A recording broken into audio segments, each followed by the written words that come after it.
right. Welcome everybody to our second TWed webinar of the COVID-19 season of the spring 2020 term. Thank you for joining us online. Tonight our leader is Katie Chastain, who is a longtime PhD candidate with Tetherless World, now working with Dr. Peter Fox. And it will be a follow-up talk to a talk I think you gave Katie last term, I believe, last term. It was last fall, I think. Last fall? Not this past fall, but the fall before last. The fall before, which was a great talk and very provocative. We'll let Katie start off in a couple minutes here. I just want to give some logistics. The preference is if you could put questions into the chat, the WebEx chat along the side. Katie may provoke us to ask questions out loud. I would ask if you do that, and at the end, if you're asking questions, if you could turn on your video when you're asking a question, it's just kind of polite to see your face and a little bit more social. We are recording this TWed webinar. We will post it to the Tetherless World YouTube channel at some point later in the week when it gets all compiled by WebEx. And one other thing that I want to draw your attention, next Wednesday, we have a talk by Nick Carey that's actually COVID-related, using chatbots to effectively distribute COVID-19 resources. So without further ado, I'm going to hand it over to Katie. So Katie, just go ahead and start sharing, and it should take control.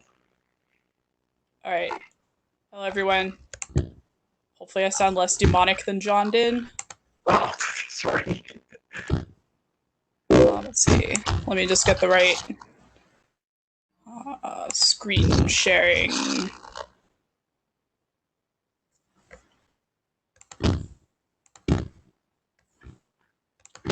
All right. Let's see. Is my title slide showing up? Perfect. Hit it. All right. Let's see. I guess if you have a question, like, go ahead and just make something in the chat that will ping, because I'm full screen with my slides up, so I can check if I hear the chat ping. Let's see. You don't, or maybe I can't check. Hang on. Sorry. Let me just. Katie, I wouldn't worry about it. If there's an issue, I could interrupt and ask you. Okay. I was just like checking how to like switch windows and stuff while I'm sharing. So. Okay. All right. So, yeah, to continue to be provocative, I thought I would just title my slide, just show naughty words, because I was having trouble coming up with an intelligent title.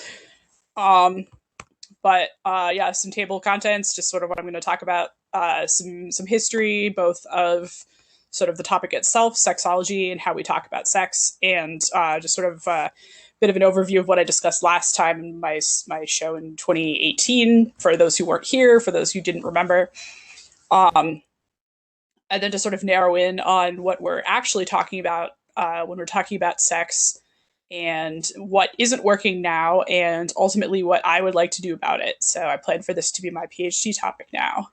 So last time on gender, we discussed that there are a lot of exceptions to the male and female binary that we've been sort of shoehorned into working with for those who are US citizens, or you completed the census.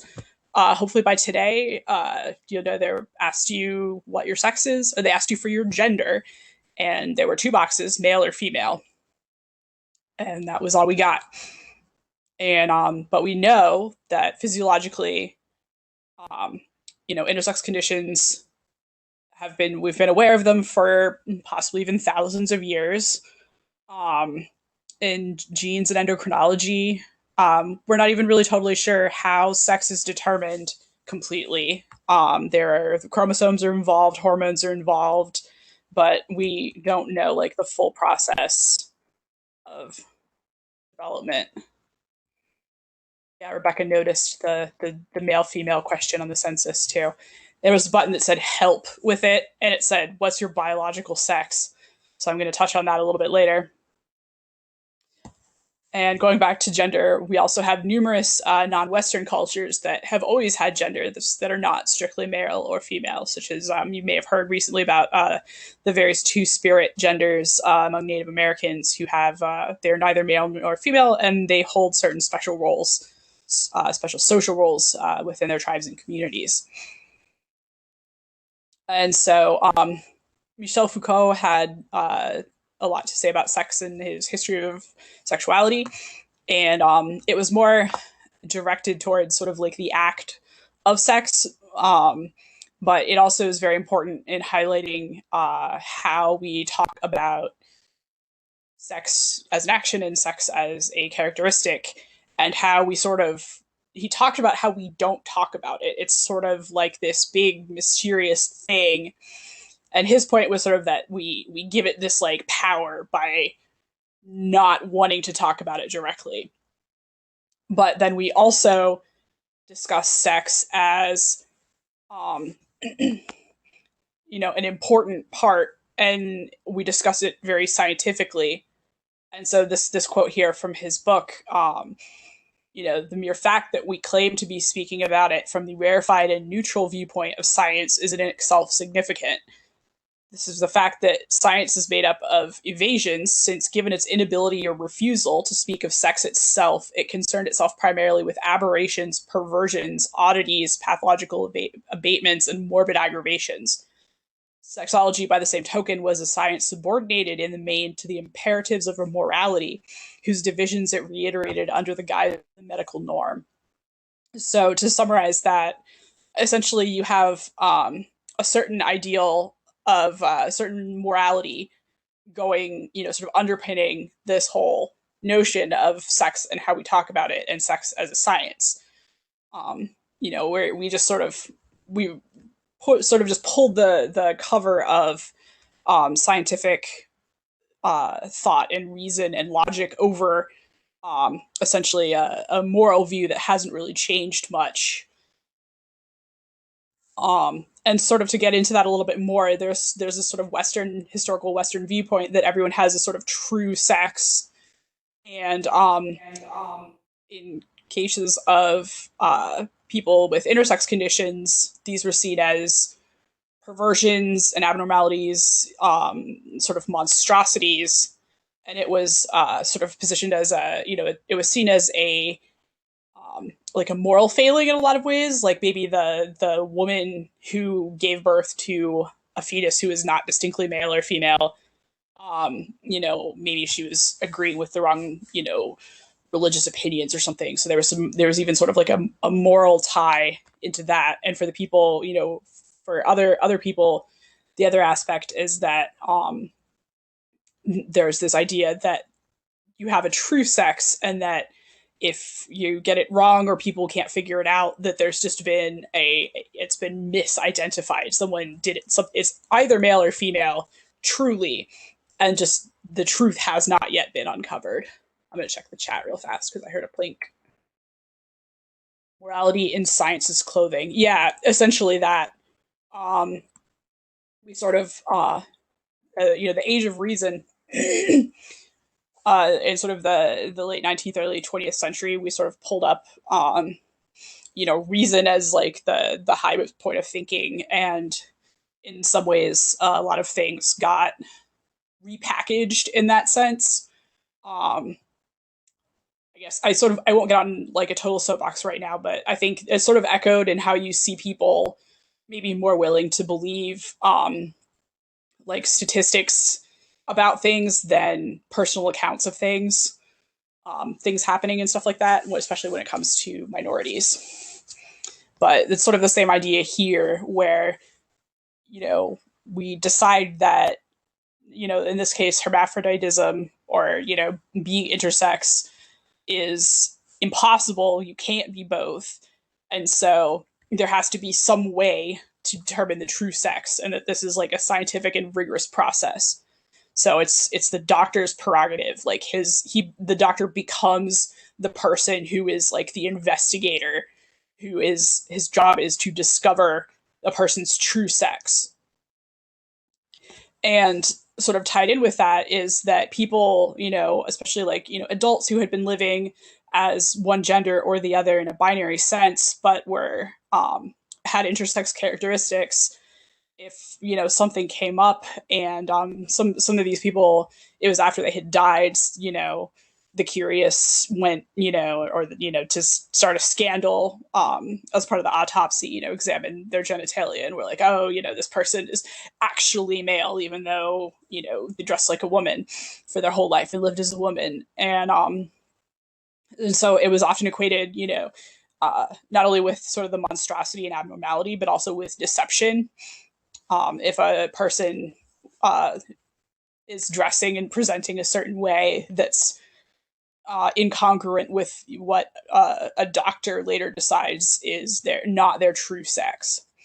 And so Elizabeth Reyes had this really interesting paper that I read about hermaphrodites and sort of an intersex history in America. And ultimately, she cited a lot of case studies of individuals where their sex came into question, and it ultimately boils down into a lot of moral hand-wringing at a time when women were not allowed to vote.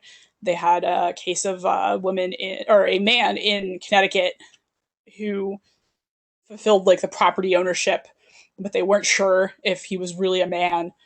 And I believe what happened was essentially they decided he was a man on medical examination. He voted. The candidate that the powers that be did not want to win ended up winning the election and won by one vote. And so they went back to this individual and were like, oh, we found all these things that we didn't notice the first time, and this person is actually a woman and shouldn't have been voting. And so it was sort of this whole, brings back the idea of deception, like, the science, the medical science wasn't wrong. There was something morally wrong with her, and she was trying to, get this privilege that should not be afforded to her.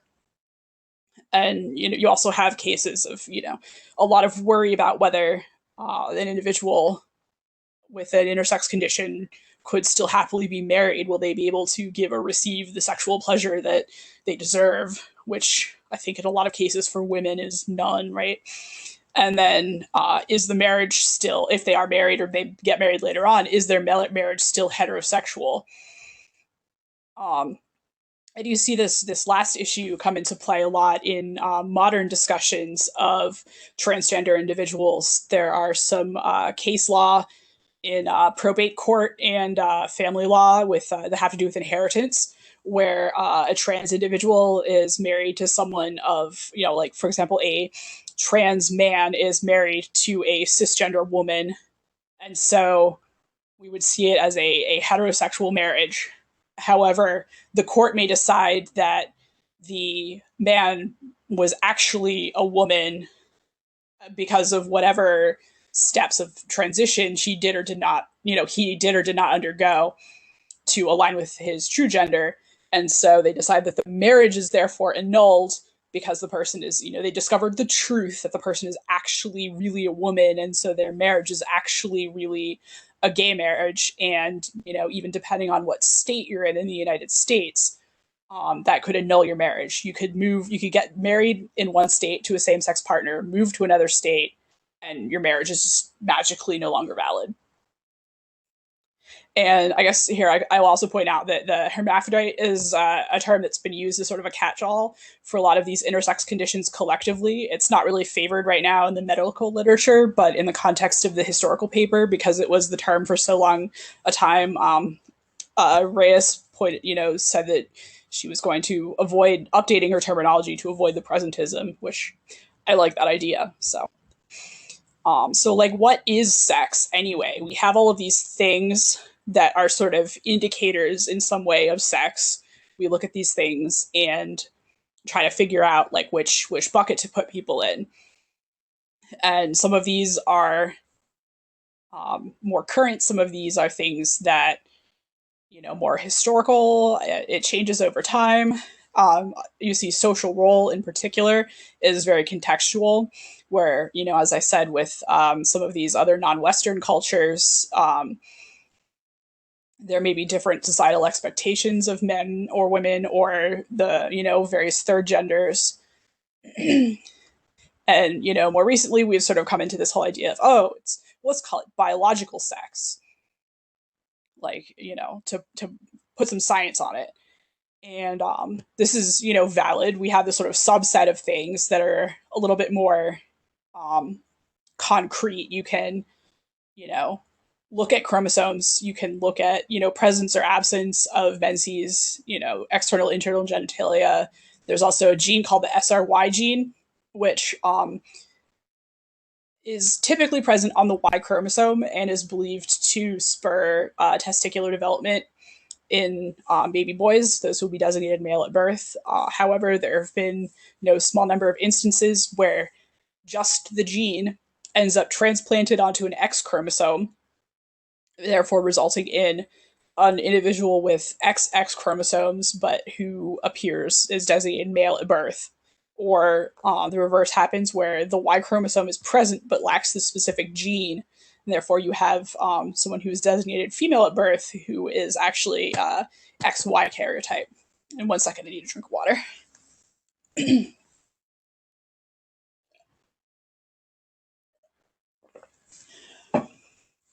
Okay. And these are sort of nice things as well because they're, we can look at them in a scientific sense. You can, look under microscopes and examine someone's genes and stuff like that. And so that's sort of one idea that's gone behind it. Maybe like clothing preferences change over time, but this is seen to be more scientific. But ultimately, we have all of these concepts, everything in this bubble that we've conflated with the idea of sex. And we even know that reality is much more complex even than this. Just talking about societal roles is one thing. The chromosomes, there are lots of chromosomal abnormalities that result in people who, are designated male, designated female, have various intersex conditions. There's, a variety of people like this, and they all have different needs. There are people with varying hormone levels. Like I said, the SRY gene can disappear or, be absent or present.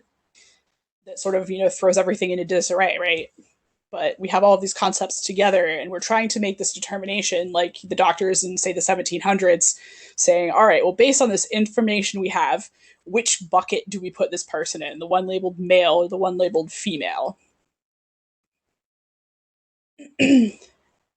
Let's see, Melanie Blacklist and authors mentioned that the normative nature of medical science also assumes that for each sex there is a single correct developmental pathway. And this is in 2000, right? So either you can put someone into the male box or the female box or the abnormal box. And you can see that's even sort of carried forward to today. It's Brenda. Hi, Katie. So what I was asking was, so what do you know about like the medicalization of sex influencing, well, actually, how we speak about it biologically? I mean, where is that line? Do you know? Can you give us some insight as to where you think that falls? Do you mean like where you draw the line between normal and abnormal? More like, so as we've medicalized sex as a topic, I guess, right? We needed you to be an XX or an XY. Like, where did that line, I don't know, where did that happen that we allowed a medical doctor to determine that this child is, of type XX, even though, genitalia says something else, for example? The paper by Reyes about the history sort of points towards I think it was like the mid 19th century. Essentially, like beforehand, it had been sort of the realm of like the midwives and those delivering the babies to use, what evidence they had to be like, oh, this is what's between the baby's legs, therefore we make the determination boy or girl when they're born. And then in sort of the mid-18th century, the medical doctors became more recognized as like its own profession. That you have sort of like the professionalization of doctors, and so they're sort of the ones who are making this determination now. And again, like they go with what evidence they have, right? So you don't see the XXXY determinations until much later when we actually have the technology to do that karyotyping. And I will also say that, even though we have the technology, it's actually not like probably most of us will never have our genes karyotyped. We'll never know for sure. I mean, I could be an XY female and I would never know. I mean, it's not likely, but it's still possible. And, if there's no real reason to undergo the karyotyping, that it generally doesn't happen. There was one paper I read, I think it was in transgender adolescents in Australia, where they took the population of transgender or transgender identified young people coming to clinics for treatment and evaluation, and they karyotyped all of them and determined that there really was no correlation between, some incongruence of the genes, the chromosomes, with transgender identity. So it might not even really be a useful diagnostic. But like I said, to go back, it was, we wrapped it up in as much science as possible. And the XXXY thing was just sort of the next, like, oh, here's another way that we can look at it with science to determine what's true and what's not. Does that answer your question? Yes, it does. Thank you, Katie. Mm-hmm. So essentially we've been, we started off with like, what are you wearing? Who, what sort of people are you attracted to? What's between your legs? And then as we've advanced the science, we found more ways to be like, oh, well, here's, we can look at this under a microscope. This is a much more, scientific way to determine this. But in doing so, we've ended up with a bunch of, a whole bunch of these. Due to medicalization, we can now have an XY female stating that chromosomes now don't have much part to play in determining sex. Chromosomes do have a part in determining sex. A lot of that we still don't completely understand.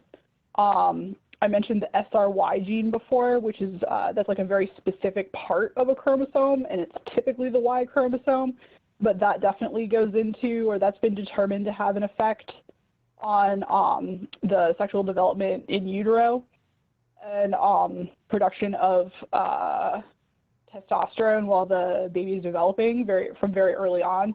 But even there, we're not sure the whole process for how that is determined, how that actually works out. The whole, from conception to birth, what happens in, sort of how the baby comes out. And then even, again, you have further sexual development, puberty, and that's also not very well understood. So we know that they do have a significant effect, but we've also found that there are a lot of exceptions also in terms of differences in sexual development, like XXY men with Klinefelter syndrome. So we don't really know what all happens. Does that answer your question, Neha? Okay.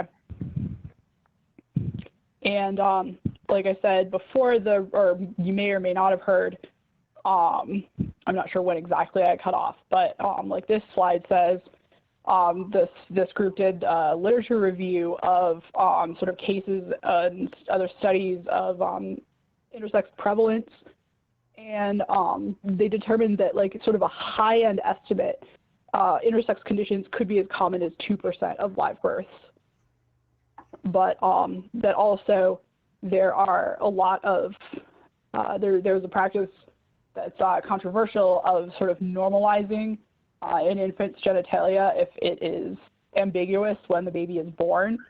And this is very controversial because obviously you're performing surgery that's not necessarily, it's not necessarily corrective surgery in like a medically necessary manner. It could be natural human variety, we don't always know, and also is performed on an infant who has no ability to consent or not. So even, I guess, it sort of demonstrates how, in some ways, we're so uncomfortable still with this idea of people who don't fit neatly into one box or the other, where you actually go through these procedures on an infant to sort of make them fit into one of these boxes. Let's see, next slide. That's another one on the bingo, right? The conference call bingo. Next slide, please. Drink. Yeah, so again, for the people who don't conform to the traditional male-female binary, for trans populations, there's a lot of medical research, there's a lack of medical research focused on these sorts of people. And also the studies that do exist they're completely in isolation of the general population. And also a lot of times in journal of publication too. I find, you know, prostate cancer for men is published in, articles are published in different journals than prostate cancer in women, which are oftentimes in sort of exclusively gay, lesbian, bisexual, transgender medical journals, so sort of very specific, which, you know, I can understand, but also I think we need sort of a more comprehensive look. That's part of my motivation. There's also a lot of research that does focus on people with differences in sexual development, sometimes called disorders of sexual development, which were the intersex conditions I discussed, things like Klinefelter syndrome. There's several others that just flew out of my mind right now, but there's a variety of ways to be intersex, essentially, and they had been previously categorized as disorders, but there's sort of some push and pull over whether it's natural differences or actually disordered. A lot of the studies, especially for the trans populations, are very focused on HIV and AIDS specifically, which is great and all, but for some general healthcare needs that people have, there's not a lot of research there. And because we're focusing on often very small populations, you have very small sample sizes. A lot of these, even times, they're like case studies, and so they're trying to make determinations about proper treatments, proper courses of treatment for, you know, a population based on a study that maybe involved 6 or 8 people. And the lack of medical research. I've read a lot of papers that have basically said, this is, you know, this is the problem, these are all the areas we don't know about, and this is sad. And not really too many that propose how to solve it. I'll get back to that. Yeah, next slide, please. Yeah, so these are some of the papers actually that I was talking about. I will say I have more of them on my desk. Probably my stuff is a bit disorganized since we all had to leave campus. So I want to come up with a much more comprehensive list of everything. But with the ones that I could locate again, you can see like as early, you know, 2014, we're seeing people talking about like, gee, there's a problem here. There's a dearth of knowledge in these areas.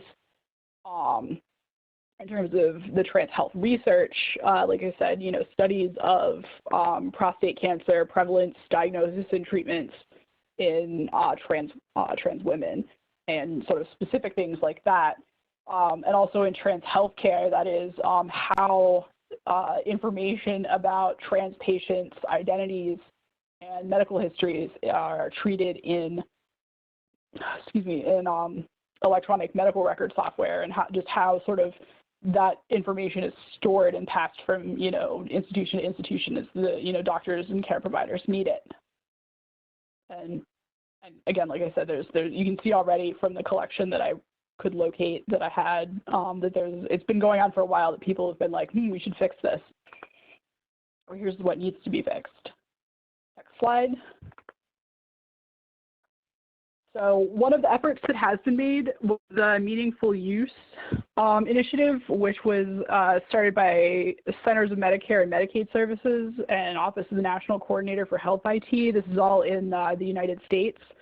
I believe it was part of the Affordable Care Act, but it was a program of incentives essentially for the private companies that were writing the medical record software used by hospitals and doctors, incentives to get them to make various upgrades and updates to make sure that their systems were adequately advanced, more advanced, more, I guess, up to snuff with the latest in technology. And this covered a variety of various facets, but one of the portions of this in stage 3 of the program that was proposed in 2015 and then rolled out, I believe, a year later, was to make better provisions for including gender identity, but it wasn't made, this is already not mandatory, it's like a sort of certification and incentive program, but obviously if the government says it's a good idea, it does make a push in industry.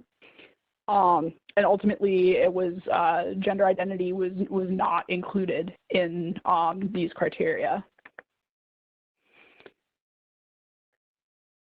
All right, next slide.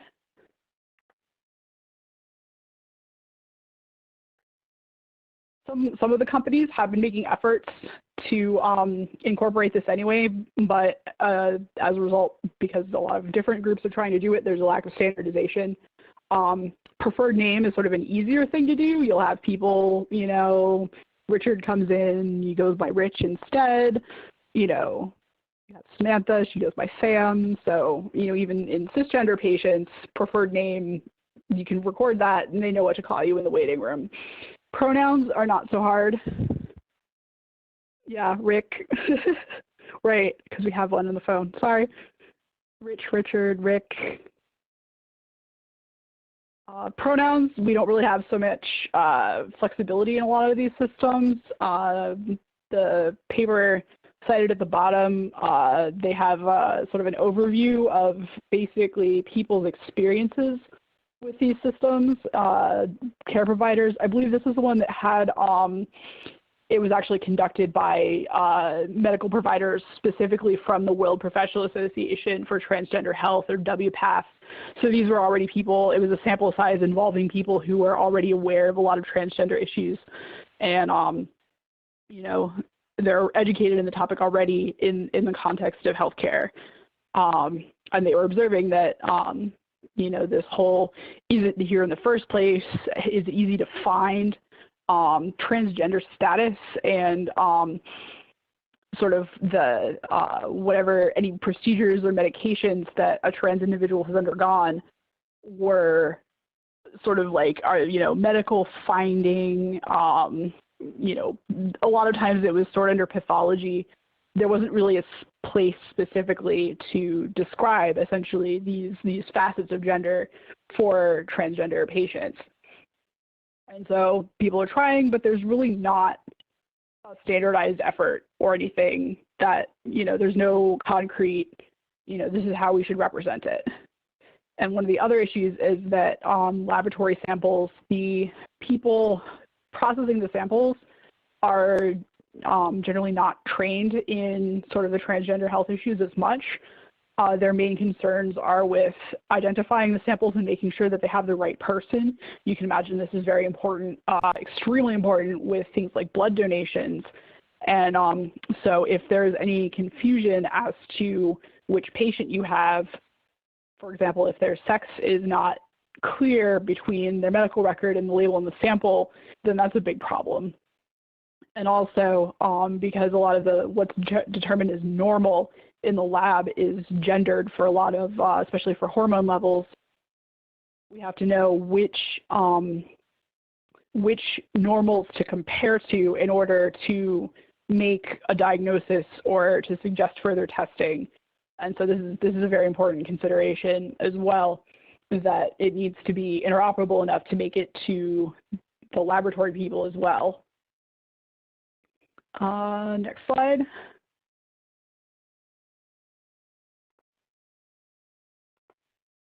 So I think last time we were even kind of joking about a gender ontology.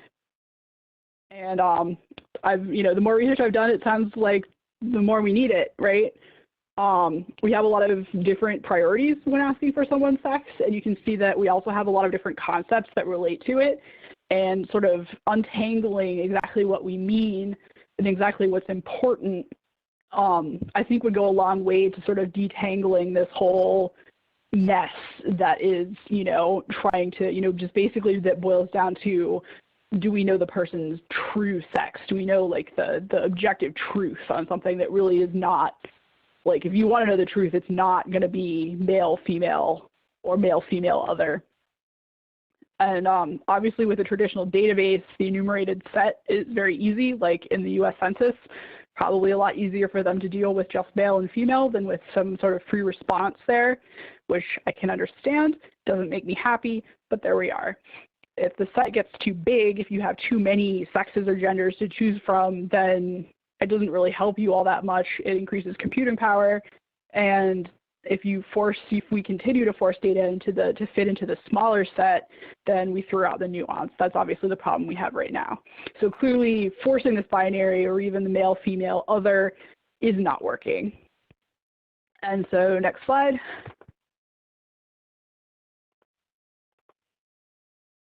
I think it would be a good idea ultimately to come up with an ontology that would be able to capture all of these various concepts, link them to their applications, and just make them explicit, essentially. Explicit sex, make it the concepts specific and distinct, define them. We would have a more flexible system for to capture changes as our understanding evolves and we do more medical research. And that would be, it's obviously a lot more, the semantic web is a lot more flexible than database schema. And we can also store provenance information alongside of the definitions, where they come from, so we could determine that we can demonstrate that we're using definitions from authoritative sources. And if there are any changes in those definitions over time, we could track that as well. So that's sort of like my current plan right now, is to build this up for my PhD thesis.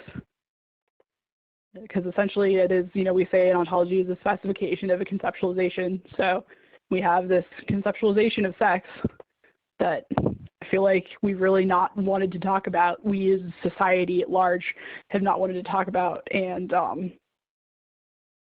let's see, John has a question regarding the census. Is it resistance to technical change or is it political pressure? Probably both. Yeah, both. Almost certainly both. Because it is, I mean, stories about like the US government computing systems. My dad would tell me, my dad worked in Department of Justice for like 35 years. He would tell stories about they would buy like Windows 7 laptops for everyone in the office, sandblast them, and install like Windows ME or something. And, so it's like the government sort of lags behind with like the technological keeping up. And the political pressure also. I think even just, it goes back, like I feel sort of like it's more, you can still see the hand-wringing about, this imposed morality that we have on sex, right? Census handles several races in Hispanic, non-Hispanic ethnicity. There's room for more genders and sex categories. Yeah, what Brenda says, I feel like part of it is also just like, how do you make it complete?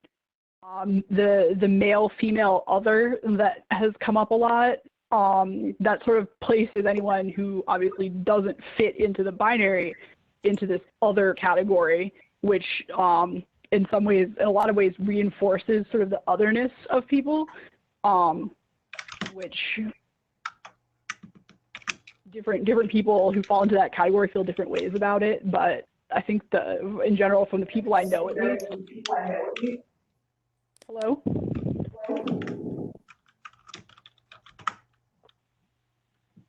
Oh, I started getting an echo. But what was I saying? I think sort of like the general idea is that we want to try and eliminate othering language, because we've had this sort of idea of monstrosity that hasn't really gotten better. It's just sort of changed and been repackaged. There's someone who needs to mute, I think. Hello? Okay. Let's see. Deborah says, current definitions of provenance is great. Pull out the properties that you mentioned in those definitions. Looks like you have a start with things like SRY and the gene, but the placement of it too is important. Yeah. So that's sort of what I'm working right now is I've got all of these, you know, the picture, what is it, of Charlie Day from Always Sunny, where he's standing in front of the pin board, the cork board with pins and like string everywhere like a crazy person. That's sort of me right now in my notebooks, like drawing all these conceptual maps to make sure, just figure out essentially what's important, right, to represent, and I guess sort of what's important to represent what for the various applications, medical applications. What's important? I'm on the speakerphone. You're on the speakerphone. Can I follow up to that? Sure. You know, I think your suggestion in getting all those definitions and the provenance is great, but then you could just pull out the terms that are used in that as a first cut for what is some set of what's important. And then my guess is you're going to have to go deeper than that, but that might help you prune. Yeah. Could I chime in on a very related, or I think a related point? You know, it occurred to me in the buildup to this actual question of the sex and gender ontology, the literature itself that you've covered in your background has it's a tremendously rich conceptual graph that deals with these issues, and it kind of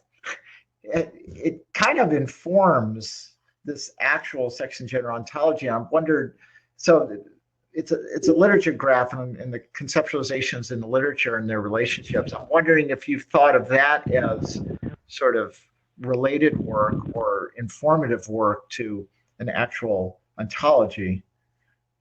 Maybe it encompasses all of that.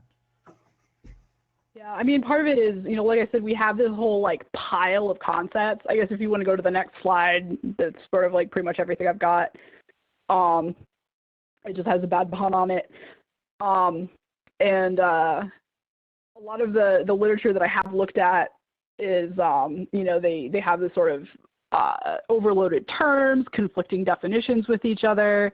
I've seen a couple papers where they try and invent new, you know, like, oh, we have all of these terms and we want to make a new one to encompass such and such. And so you're right, it is definitely a resource. I'm not sure it's a good resource. It would certainly take, you know, it would definitely be like points of view I would listen to essentially, and building sort of a graph of all of the concepts behind sex and gender. But there's a lot of stuff in there that I think also sort of demonstrates the problem or makes the problem worse. So it'd be a bad graph. Yeah. Like, you know, like we talk about biological sex, right? And, you know, a lot of the papers, you know, I'd have to find it again. But one of the ones I read just straight up says, like, in the first paragraph, like, there's no such thing as biological sex. And that's sort of like the impression that I get, right, is there's all these factors that are biological factors that determine sex, but to say biological sex as itself and all of those various ideas, you know, it's like how we say there's, you know, biologically there's no such thing as a fish because there's sharks, right, and there's tuna and there's goldfish, and we call them all fish, but they're not related necessarily. All right, I see Peter has a hand up. And he should be unmuted. Thanks, John. So, Katie, so we all know, well, just on your last comment, we all know the use of intermediate class hierarchies in capturing the things that don't really exist. So I'm not so worried about that in terms of your last, you know, your last comment. But what I am curious about, and you and I have not talked about this, is in relation to a provenance model application here. So we all want provenance because we've got all the data that's come before, we've got all the definitions that come before, we've got all the baggage, got all the misidentification, the you know, all those things. But there's nowhere in the provenance model that that addresses identity. So we've got, you've got agents, you've got entities, you've got activities of agents, you've got maybe roles. There's this whole area of identity that is it off the entity itself? Is it? I don't know that's on the activity, but if you're going to use provenance as a core model here, I'm sort of questioning whether right representation or if there's something missing here or needs to be extended to account for your notion of identity. You mean of like gender identity? Yeah, let's start with that. Yeah, I mean, I guess that's something I would have to figure out because that's sort of, that's sort of one of the noodly ones, right? Because it's what the person, the person self-identifies as a particular gender, and that's not something that, we can go in and do science to. I feel like you sort of see some of that in like, trying to determine genetically or whatever, whether someone will be gay or straight, but ultimately it's something that, as far as we know, we can't measure. So yeah, I guess that would have to be something, it would be tied to the individual. And in terms of like priorities, who's asking, the different institutions that could be asking for an individual sex, it means something different if you're, maybe having like cancer tests for prostate cancer or not, versus if you're applying to like a women's only college, there may be differences in what exactly those institutions or those situations are looking for, I guess, in terms of determining sex. So yeah, this is exactly what I'm getting at. So when I hear you talk about it, it sounds might be more of an attribute of an entity versus it's not. I'm trying to get you to think about, is it an attribute of the record that's associated with an entity? Because you're talking about activities, which might be an examination which relates to whether someone knows what your gender is or whether the test is appropriate or not.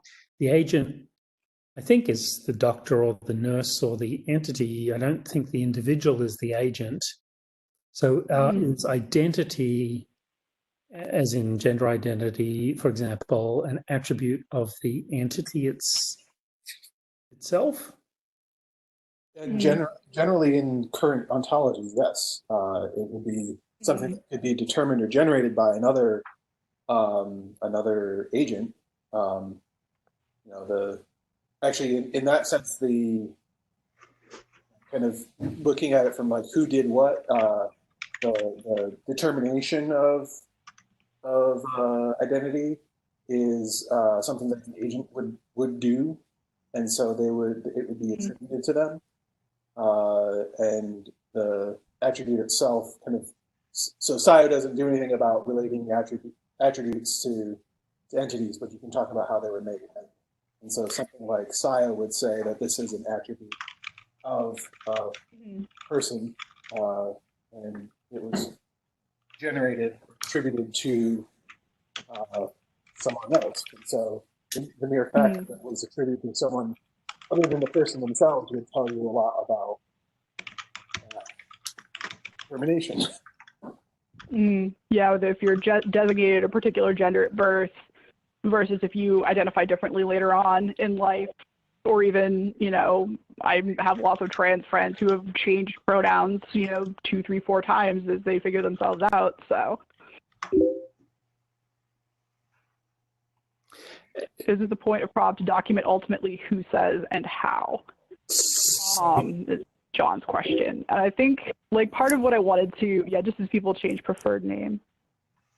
Yeah, and also part of what I wanted to do with the provenance is to say, like, because we have 30 definitions that all these institutions have thrown around for, what male means, what female means, or even, or I guess for like, some of the less specific things, like what exactly does gender identity mean? if we could, when I pick a specific definition and be like, in this ontology, this is what this concept means, this is what the concept of gender identity means, I could, attribute that to sort of more authoritative sources. Like the World Professional Association for Transgender Health has very clear definitions for a lot of the terminology. Maybe they're less specific for, like, say, specifically endocrinology terms, so I could attribute, the definitions that way. So that was also my intent with pulling in the provenance. And then perhaps if a definition changes as we learn something new, then we could also say, previously was defined as this by this organization, and then, this particular, breakthrough or this series of studies determined that, this other definition is more correct. So I have a quick follow-up to McCuskey's comment here, which I think is terrific. It maybe suggests that the individual has a role as an agent as well in self-identifying. I don't think it's always the practitioner, nurse, professional, family member who's making these assertions. Is that, I presume that's not part, Katie, of the current medical system? I mean, any person who identifies as trans doesn't get to make any statement that's recorded about who they are as an entity, as a person. Is that correct? I mean, it depends on the platform, and it depends, unfortunately, on what state you live in, too. Some states you can change your gender as listed on your birth certificate to match the gender you identify with. I think in pretty much in all states, or very many of them, you have to change from male to female or female to male. There's a small but growing number of states that allow like a non-binary X on your driver's license. So in certain contexts, you do have the ability to self-determine. However, in practice, a lot of times, you could cross state lines and stop being a man, essentially. And you could also, there are a lot of places where, like, yes, you can get your birth certificate changed, but you have to pay $3,000 and wait for a court date or something like that. Or there are various regulations. Some states you need to have proof that you have undergone a certain set of medical procedures, which, some people do not have the means to do that. It's an invasive question. So there's various, it's different from state to state, and there's a lot of barriers in that way. But I guess to some extent there is a way to sort of self-identify, at least in the eyes of the state. But then, sort of the more specifically, a lot of times it's very binary or male, female, other kind of thing. And so the sort of very specific, using particular pronouns, using a particular gender, we don't really have that granularity yet right now. Okay, so just really quickly on that, those are big buckets. I know the gender bucket is one that you're addressing directly, but in medical records, it seems to me that there's a scope for the recording of the sort of the finer points that you've been presenting, and I think you and I have talked about this, like, that's all lost, right? That's not visible to any medical record system. It's, a patient to a doctor. It's a patient to a nurse who knows it's fill in a form and who knows what gets transcribed. And is so that's still the case? You've got this big bucket, male, female, and then nothing else. Is that right? Yeah. I sort of touched a little bit on some systems are trying to do a little better, but it's sort of all over the place as to where they're actually at. Like, maybe there is a box in the medical software, the medical record software, for preferred pronouns, but, can the secretary find it reliably? Do they always check and so forth? So,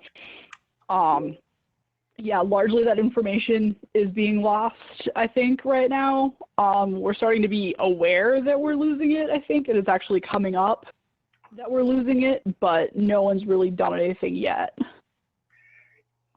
John has a hand up. Yeah, so Katie, on the medical records question, the EHR systems in the last, I think it was October of 2018, I don't think it was October 2019, finalized this humongous switch from ICD-9 to ICD-10 codes, which provided finer granularity in recording symptoms and cases and stuff like that, as well as enveloping new diagnoses that needed to be coded, so insurance providers could know what to do. And that happened. The industry made that happen. They were able to define this monstrous new essentially data dictionary. They were able to train up coders, because a lot of this is done by transcription people, and they were able to implement them, across the country and further in their systems. It happened.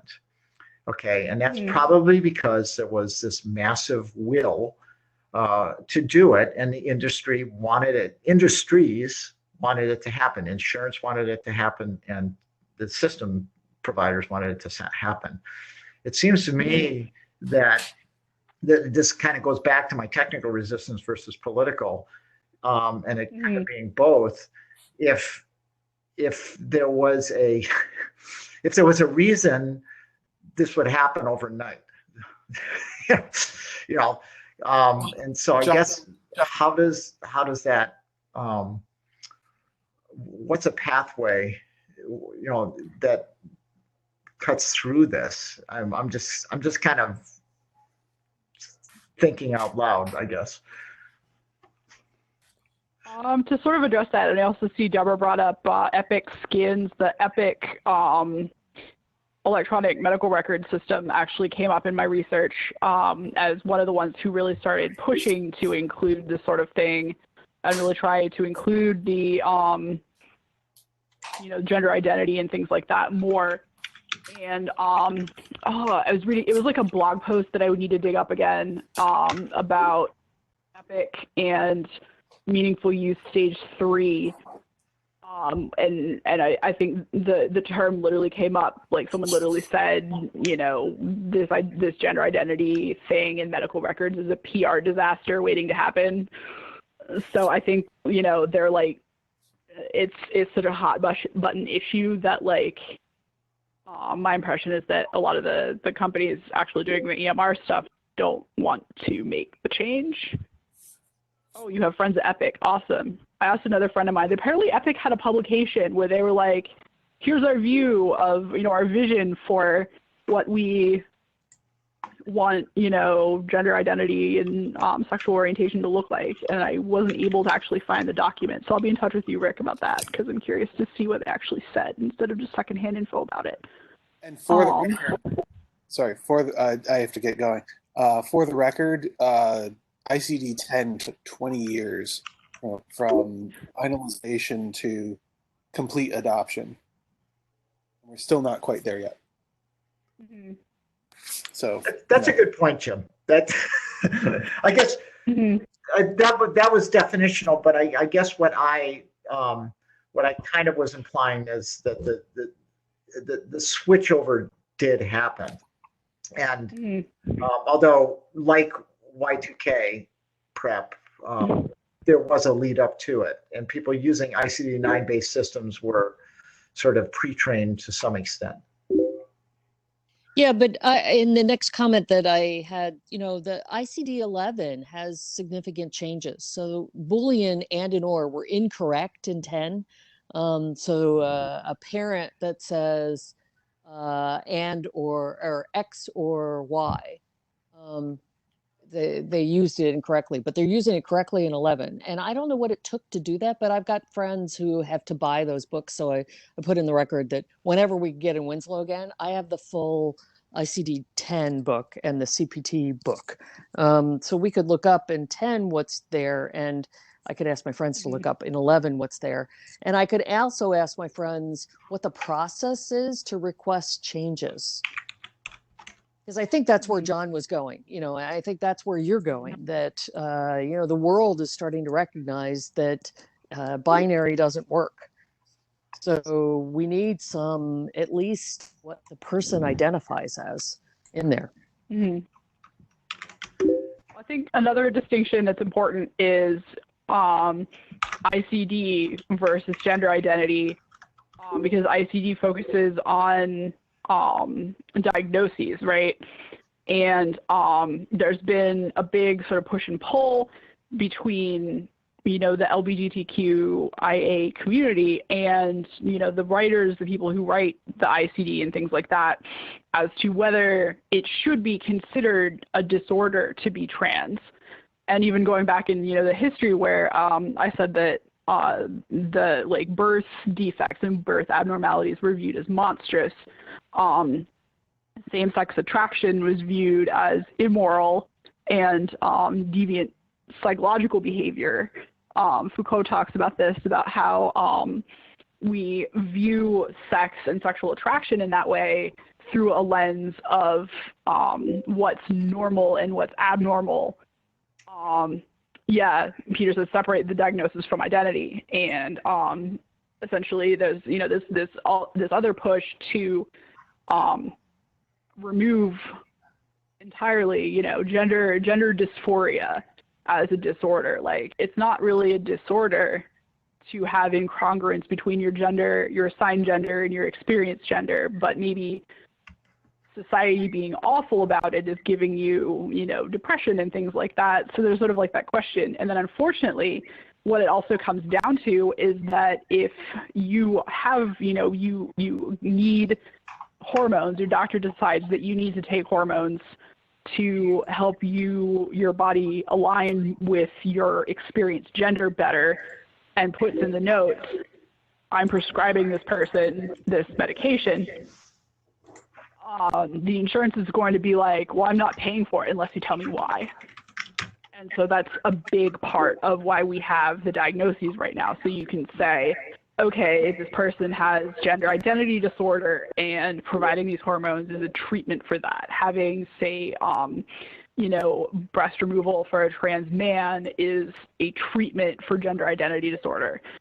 And so, you sort of see, John asks why the ICD-10 change happened so fast. It's because the insurance company has a lot of money to wave around.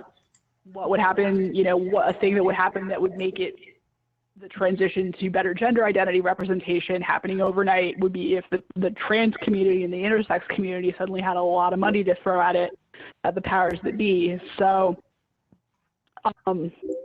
right now, insurance is a big factor in all of this. Yeah, let's see.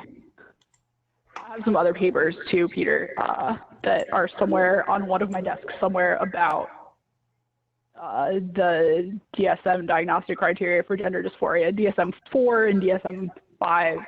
And also actually, I read it a while ago, but there was a paper about sort of tracing all through history from the first DSM, where you're picking up from essentially, people who are gay and people who want to have sex with animals are basically two kinds of the same psychosexual deviation, up into now where, the gay community can come together and say, hey, this is not true at all. This is not who we are. So Katie, I think so. We're at more than a quarter after. So I'm going to call it right now. So let's everybody unmute and thank Katie.